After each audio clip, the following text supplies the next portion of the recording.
Assalamualaikum warahmatullahi wabarakatuh. Alhamdulillahirrahmanirrahim atas izin Allah Subhanahu wa taala kita dipertemukan kembali melalui Zoom meeting pada mata kuliah kemuhammadiyahan. Baik, pada pertemuan kali ini kita akan membahas manhaj keagamaan Muhammadiyah. Oke, Alhamdulillah kita sudah membahas banyak tema ya.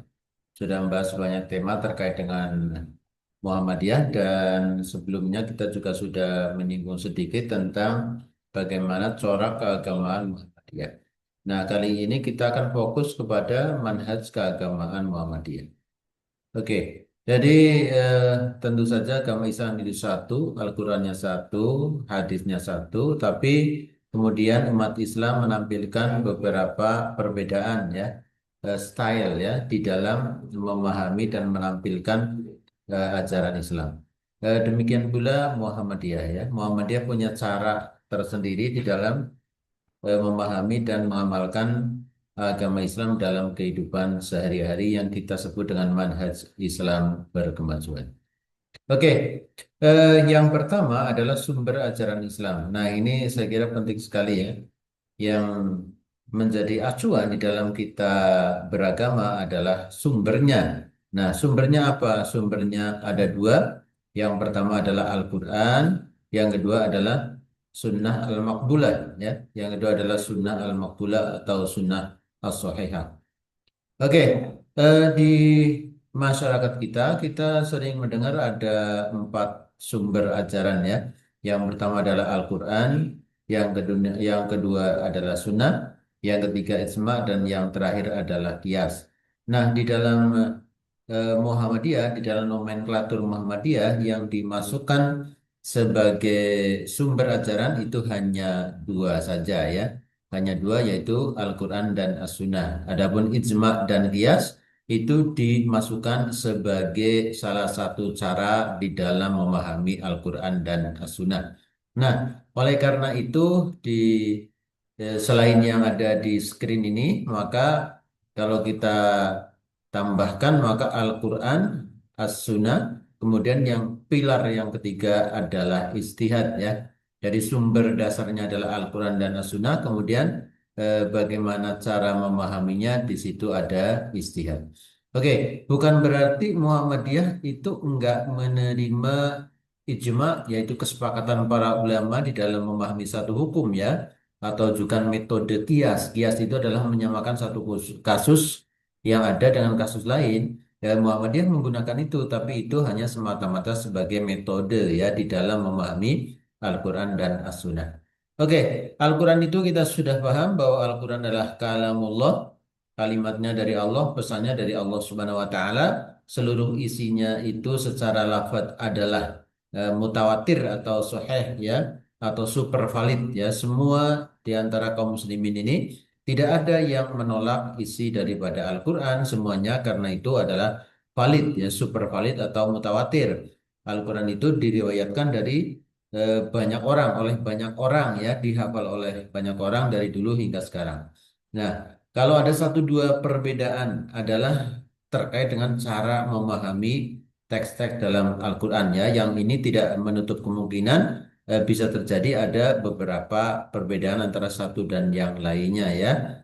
Nah, ada perbedaan yang diambang kebolehan ya, di mana memang satu sama lain diperkenankan berbeda, tapi ada juga perbedaan yang memang salah satunya nggak diperkenankan ya.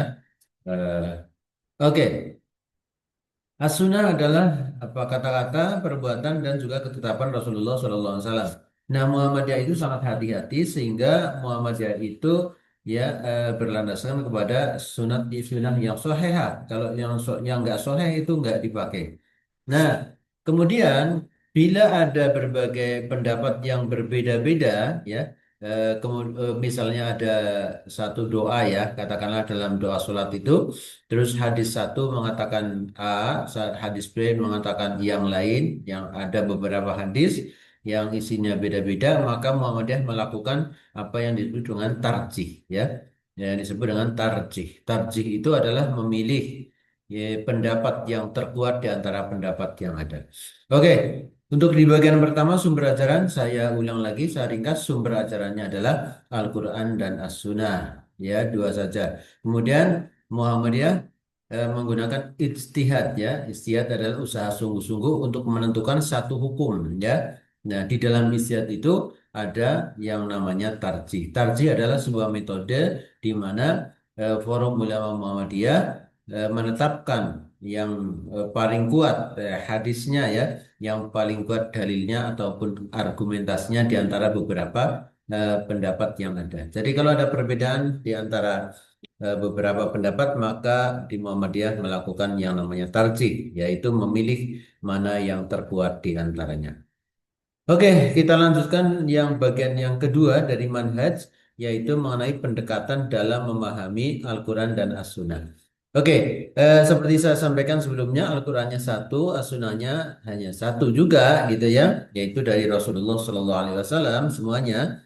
Nah, tapi di dalam memahami ini ada beberapa pendekatan. Muhammadiyah telah menetapkan ada tiga pendekatan yang digunakan dan boleh digunakan oleh Muhammadiyah, oleh warga Muhammadiyah, oleh para ulama Muhammadiyah di dalam memahami Al-Quran dan Sunnah. Yang pertama disebut dengan pendekatan bayani. Apa itu pendekatan bayani?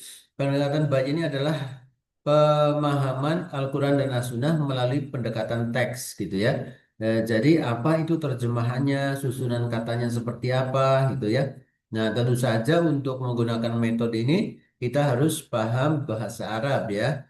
Kenapa? Karena Al-Quran dan As-Sunnah juga berbahasa Arab dong. Nggak mungkin kita nggak tahu bahasa Arab. Jadi ini adalah pintu pertama ketika ingin memahami Al-Quran dan As-Sunnah, ya, tentu saja melalui bahasa. Jadi pemahaman tekstual atau pendekatan kata, gitu ya. Yang kedua adalah pendekatan burhani, yaitu pendekatan pemahaman secara akal pikiran, ya, secara rasional berbasis dengan data penelitian dan lain-lain yang sifatnya saintifik, ya. Nah, ini pendekatan namanya pendekatan burhani. Nah, dalam pendekatan ini, pemahaman satu ayat itu tidak hanya cukup didasarkan kepada makna kalimat secara lafadznya, secara teksnya, secara literal, ya. Enggak, tapi juga dikaji secara substansinya, gitu ya, dengan bukti-bukti dan argumentasi yang ilmiah.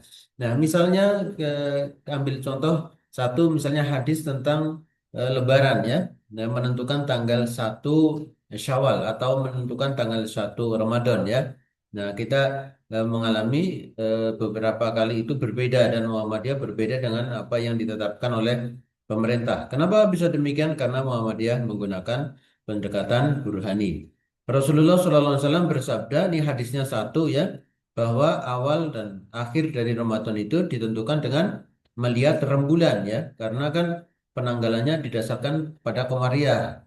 Nah, secara tekstual dilihat rembulan itu, ya, dilihat langsung ataupun dengan alat, ya, dengan biasanya dengan ru'yatul hilal itu, ya, memakai alat apa tuh teleskop, ya, dilihat. Nah, tapi Muhammadiyah nggak menggunakan itu, ya. Muhammadiyah memahami bahwa pergeseran rembulan itu nggak lagi harus dilihat, yaitu cukup dengan dihitung saja menggunakan ilmu astronomi, gitu ya. Nah, inilah pendekatan burhani. Sehingga sehingga hasilnya berbeda, ya, dengan yang menggunakan pendekatan lafzi. Itu salah satu contohnya saja. Misalnya lagi apa? Haramnya rokok yang ditentukan oleh difatwakan oleh Muhammadiyah, ya. Itu juga didekati dengan pendekatan ini juga, ya. Ayatnya secara lafzi itu memang tidak ada yang persis sekali bicara rokok, gitu ya. Tapi kajian ilmiah dan berbagai sinyalemen dari ayat Al-Quran itu menandakan bahwa di situ mengandung bahaya secara rasional, secara burhani dapat dipahami dengan baik bahwa merokok itu berbahaya, ya. Karena itu diberikan fatwa haram, ya. Itu contoh dari pendekatan burhani. Nah, kemudian yang terakhir pendekatan irfani. Pendekatan irfani itu adalah mencoba memahami dan menghayati agama melalui pendekatan rasa, perasaan, gitu ya. Jadi ini nggak lagi bicara hanya pada tataran pemahaman makna atau rasionalnya, gitu ya. Nah, secara secara lafaz jelas artinya, struktur katanya jelas, secara akal itu bukti-bukti empiriknya sudah jelas ya. Tapi kemudian eh, secara rasa. Nah, ada orang yang paham secara bayani atau pun burhani, tapi belum tentu dia merasakan. Misalnya sholat jamaah ya, sholat jamaah secara bayani itu kita dapat melihat bagaimana cara mengerjakannya berdasarkan Al-Quran dan As-Sunnah serta Al-Hadis ya, betul ya, seperti itu. Kemudian secara burhani, kita juga bisa memahami misalnya, oh sholat jamaah itu melatih kita untuk hidup bersama-sama, melatih kita untuk disiplin dan lain-lain ya secara burhani dan masih bisa kita ajukan banyak lagi data ilmiah terkait dengan manfaat sholat jamaah. Nah, tapi pertanyaannya apakah merasakan kekhusyuan sholat jamaah, merasakan kedekatan dengan Allah Subhanahu wa taala. Nah, belum tentu. Nah, oleh karena itulah di sini perlulah pendekatan irfani. Jadi pendekatan irfani adalah bagaimana kita merasakan how to feel ya. Bagaimana merasakan perasaan kita saat kita melakukan ibadah misalnya ya. Jadi ada kesadaran internal yang terasa sampai ke lubuk kesadaran ya.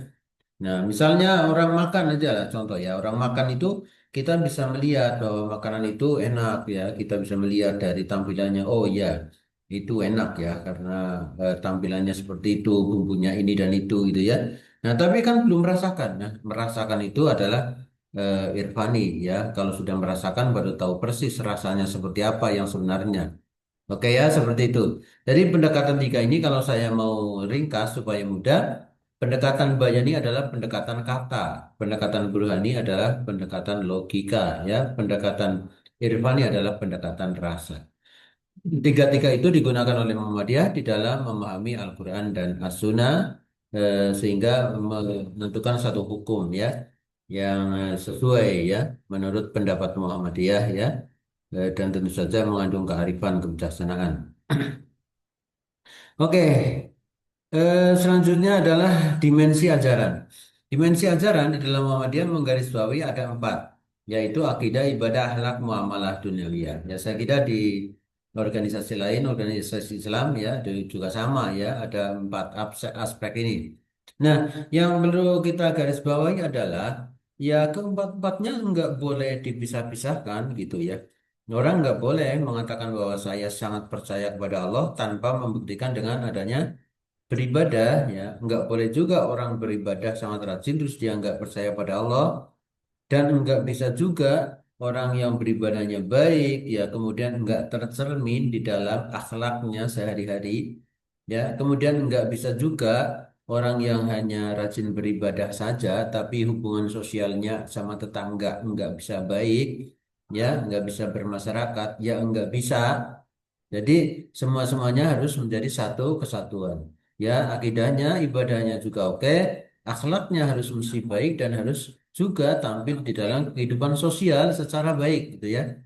Nah, Muhammadiyah sangat menonjol dalam hal ini ya. Jadi ritual itu kan urusan pribadi tapi harus menampilkan apa keaktivitas dan kepedulian sosial yang kita pelajari di awal dulu ya.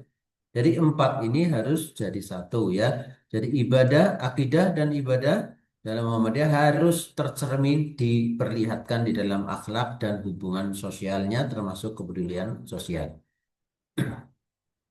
Oke, yang selanjutnya adalah istihad. Nah, ini istihad tadi saya spill ya. Saya sudah sebut sedikit di atas. Jadi ini sebenarnya satu rangkaian ya sumber dan kemudian ada istihad. Istihad itu ya berusaha mengeluarkan hukum yang dulu belum ada. Jadi Muhammadiyah itu selalu melihat persoalan-persoalan baru kemudian memberikan fatwa bagaimana hukumnya ya seperti itu. Ya, ya apa yang disebut dengan istihad. Jadi istihad, inovasi ya, melihat hal-hal baru ini adalah salah satu juga dari karakter manhaj Muhammadiyah. Oke, kemudian yang kelima akal dan ilmu pengetahuan. Ya, secara simpel bahwa Muhammadiyah itu sangat menjunjung tinggi peran akal. Jadi tidak dibatasi. Jadi itu maksudnya akal itu didorong untuk dikembangkan itu ya. Nah, kemudian ilmu pengetahuan juga didorong untuk dikembangkan dengan baik dan kemudian di dalam beragama itu juga nuansanya adalah logik ya penuh dengan ilmu pengetahuan ya, bukan beragama yang ilusi ya. Karena itu juga Muhammadiyah mendirikan banyak sekali lembaga pendidikan. Kenapa? Karena memprioritaskan ilmu pengetahuan. Salah satu karakter Muhammadiyah adalah berpikirnya rasional gitu ya, berpikirnya rasional. Kenapa? Karena Muhammadiyah memang sangat menjunjung akal dan menjunjung ilmu pengetahuan. Oke, kemudian mazhab keagamaan secara singkat dapat disebutkan bahwa Muhammadiyah itu enggak pakai salah satu mazhab secara eksklusif ya. Nah, kan ada pada umumnya di umat Islam itu ada empat mazhab ya, eh, Maliki, Hanafi, Hambali, Maliki, eh, Hanafi, Syafi'i, Hambali itu ya ada empat. Nah Muhammadiyah enggak menyebutkan sebagai mazhab apa, enggak. Tapi kemudian ya semua itu bisa dipakai semuanya. Tapi patokan Muhammadiyah adalah Al-Quran dan As-Sunnah. Mana yang sesuai dengan Al-Quran dan As-Sunnah. Kalau ada perbedaan di antara mazhab, maka yang diambil adalah mana yang paling dekat dengan Al-Quran dan As-Sunnah dan argumentasi yang ada di Muhammadiyah gitu. Jadi Muhammadiyah enggak menyebutkan sebagai mazhab ini dan itu enggak, tapi menyebutkan sebagai ya pengikut Al-Quran dan As-Sunnah begitu saja ya. Tapi sekali lagi bukan berarti Muhammadiyah menolak pendapat-pendapat mazhab itu, semua dipakai, dipilih, tapi mana yang paling dekat dengan Al-Quran dan As-Sunnah dan sesuai dengan pertimbangan-pertimbangan Muhammadiyah. Yang ketujuh adalah kemuliaan manusia. Muhammadiyah menganggap bahwa Muhammadiyah itu manusia itu sama aja gitu ya. Jadi kan ada tuh sekelompok ya di antara kita yang menganggap bahwa orang itu spesial karena apa? Karena keturunannya misalnya ya. Di Muhammadiyah tuh enggak. Jadi kalau kita di Muhammadiyah rata semuanya rata-rata gitu ya. Enggak ada yang spesial karena keturunannya enggak ada. Bahkan kalaupun ya, bahkan kalaupun keturunan Nabi sekalipun itu enggak istimewa gara-gara keturunan Nabi ya di Muhammadiyah. Enggak ada gara-gara anak kiai jadi istimewa di hadapan warga Muhammadiyah enggak ada karena ke apa anak dari pimpinan enggak juga. Semua orang akan dinilai dengan ilmu dan akhlaknya ya. Enggak ada yang dimulia-muliakan hanya karena mengaku keturunan seseorang. Nah, karena itu biasanya ya di Muhammadiyah biasa aja, mau Habib, mau apa, siapa saja, ya sama, manusia sama, di hadapan Allah sama, ya equal ya. Maka yang menentukan adalah ilmu dan akhlaknya. Kalau orang ada ilmu dan akhlaknya, ya baik, maka di situ akan menempati posisi yang tinggi. Tapi kalau itu enggak ada, akhlaknya enggak ada, ilmunya enggak ada, ya bagaimana mau dimuliakan? Bahkan sekalipun orang itu mengaku sebagai keturunan Nabi sekalipun dengan Rasulullah akhlaknya nggak benar ya nggak ada dimulia-muliakan hanya karena keturunan. Jadi Muhammadiyah apa mempunyai mazhab yang mempunyai manhaj bahwa manusia sama kedudukannya di hadapan Allah ya. Kedudukan di hadapan Allah ditentukan oleh ketakwaan, ilmu dan akhlaknya. Ya, demikian materi pada pertemuan kali ini. Mudah-mudahan dapat dipahami dengan baik. Mohon maaf. Wassalamualaikum warahmatullahi wabarakatuh.